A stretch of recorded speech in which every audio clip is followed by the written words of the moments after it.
Hello guys, nakapanagat ko guys o nakakuha ko isda. Oh, sea bream na isda, paborito ko siya.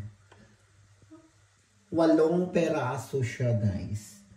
So nalinis ko na yung isa, ito na yung finished product, malinis na siya guys. Tinanggalan ko na ng hasang at kaliskis. So ito pa yung 7. So, yan guys, hihimbisa natin ang isda.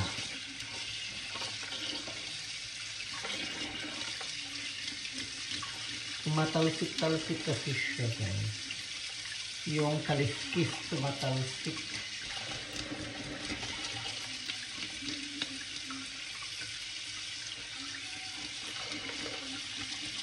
Yan. Tapos sa kabila.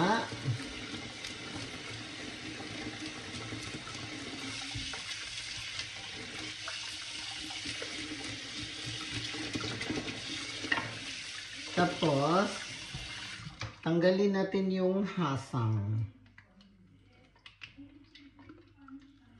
Ang hirap. Yan. So, yan. Tinanggal na natin ang hasang, guys. So, diba?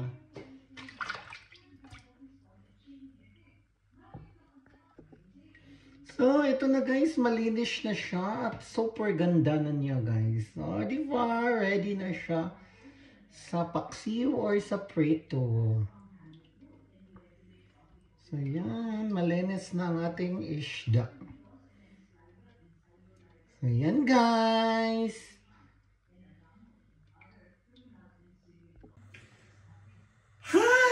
Sa wakas guys, nalinis ko na rin ang 8 pirasong sea bream or dorado. Sea bream ito sa English guys. Fresh na fresh at super linis na siya. O diba? Comment down below guys kung ano sa tingin nyo ang pinakamasarap na luto nito. Kasi ang alam ko guys is prito lang talaga at paksiw. So, yan ang ating sea bream.